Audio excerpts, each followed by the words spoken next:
This video reports news and research provided in the public interest.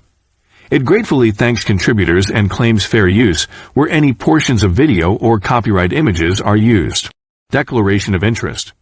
Neither the producers nor any family members have any interest, including pecuniary or political, in the parties referred to in this video. The following is a presentation of facts. The facts shown in this video are just that, facts. This video does not suggest motive nor claim any malfeasance or criminal act. The facts remain for you to know and decide how you are affected. Fact. Around the world, once relatively free communities are seeing their freedoms disappearing. For example, Australia. Once viewed as a country valuing freedom of speech, it now presents an image as the land down under the jackboot, with brutal treatment of citizens by those, including its constitution, stipulate every citizen has that right to choose to refuse.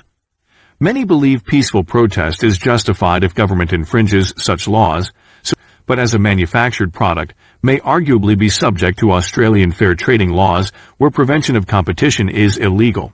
And if a health emergency is declared, what is more important, the patient or the patent? So, who are the people asserting this narrow solution to an alleged threat?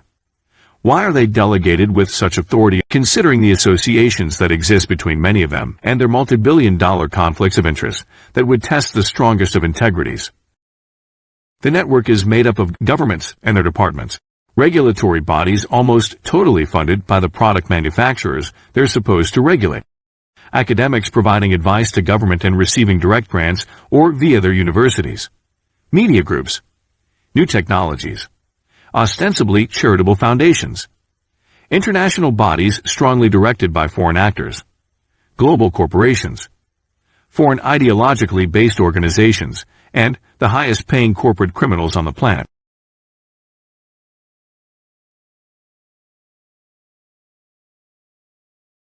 None of these relationships in themselves prove they affect decisions made by those in public office.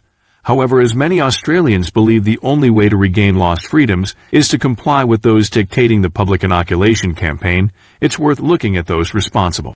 Especially as some of these people refuse to discuss the options offered by experienced vaccine developers, immunologists, and molecular biologists, but instead put their faith in only those campaigning for these experimental procedures. I would hope you wouldn't say to the public that if something goes wrong, you're stuffed, Senator. That would not be good. Well, that's the truth, Mr. Murphy. That's just the way it is. We've got to accept that this is the new world order. This is Australia. 2 territories, 6 states, each with a government but none have higher authority than the federal government, located in Canberra, Australian Capital Territory.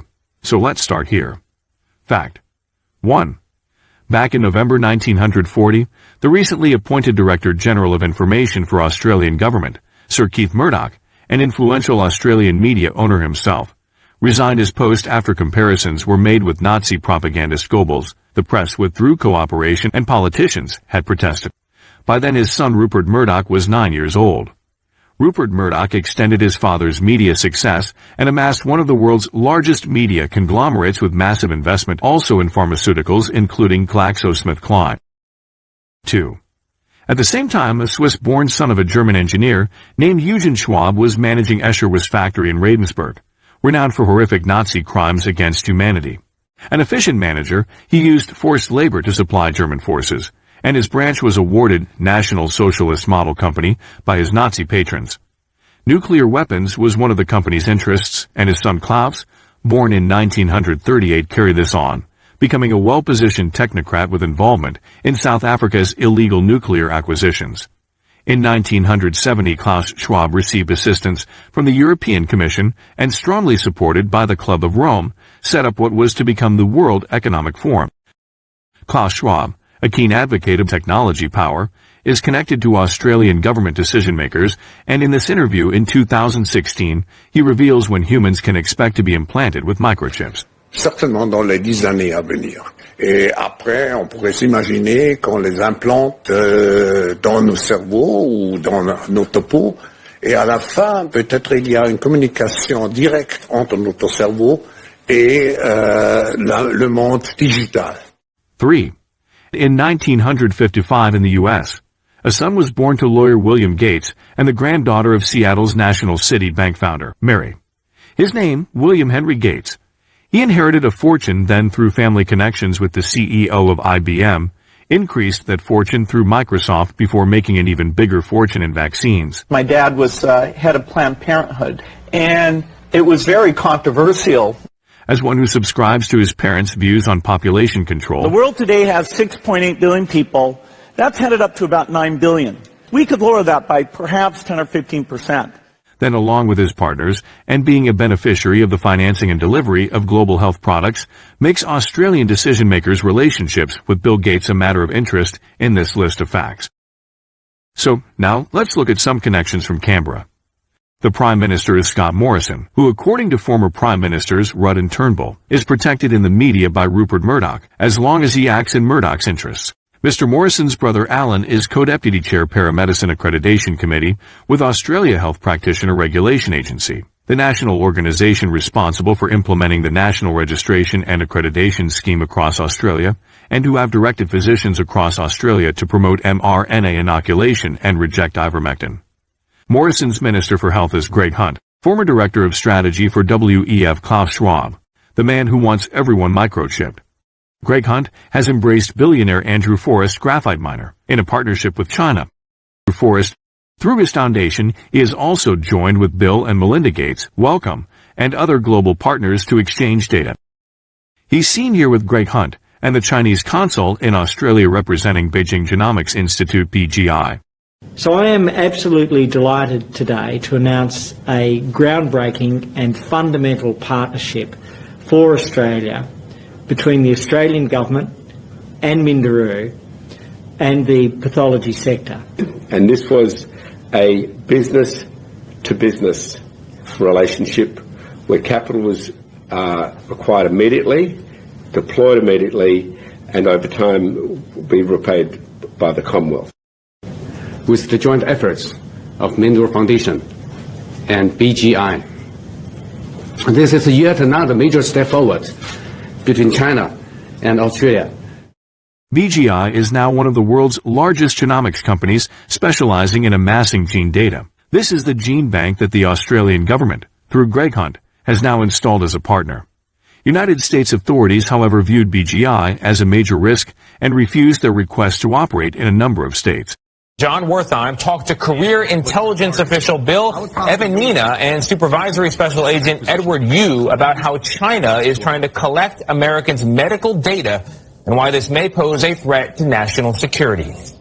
80% of American adults have had all their personally identifiable information stolen by the Communist Party of China. China's been very upfront. They want to dominate biotech by 2025. The global sphere, $4 trillion industry. If you have a huge DNA library, if you have all this data, that's incredibly valuable. The other threat is a national security threat. Talking to the national intelligence officials we spoke with, they feel like this is an imminent threat, yes. Your DNA is very valuable. That data becomes incredibly relevant and very, very valuable. Data is absolutely going to be the new oil. We are going to sequence every living thing on earth. We are going to sequence everybody in the world. In Australia, the Prime Minister's appointed key advisor on vaccine solutions is his National COVID-19 Coordination Commissioner, who is not a medical doctor, but a bureaucrat named Jane Halton.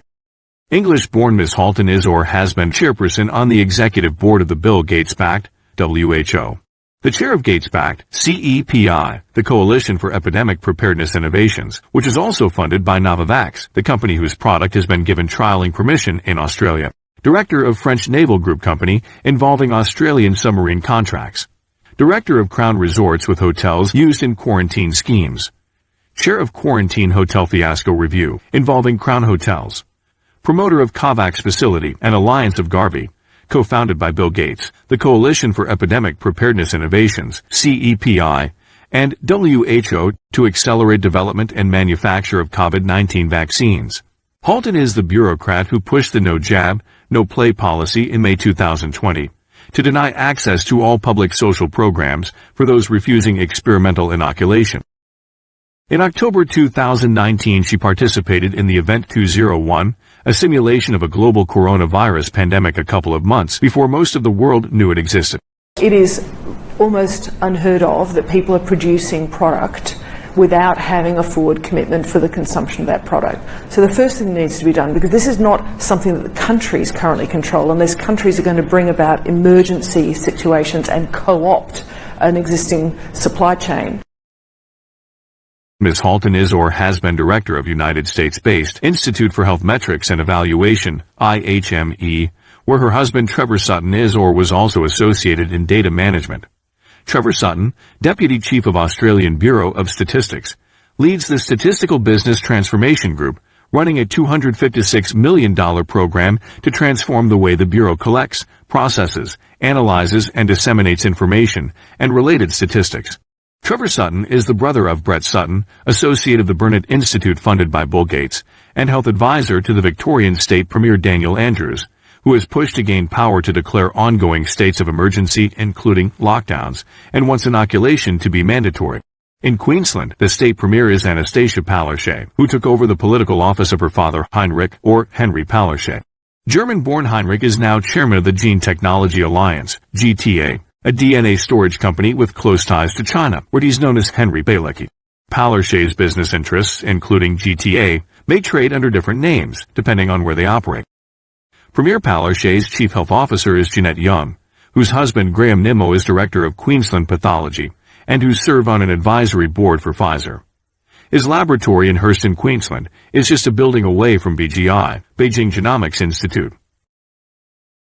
The former New South Wales Premier Gladys Berejiklian resigned on October 1 subject to corruption charges and, according to other political parties, was being manipulated by pharmaceutical companies to push inoculations. She's being directed by a lobbyist in Sydney who's being paid by AstraZeneca and by Pfizer tens of millions of dollars to get these policies through to make sure the vaccine is pushed. That's why. You asked the question, I gave you the answer. And that's my personal knowledge. And I'm happy to make a statement here to police or to anyone if they want to know what's going on. Gladys Berejiklian's former partner and fellow politician, Daryl Maguire, also resigned following corruption charges.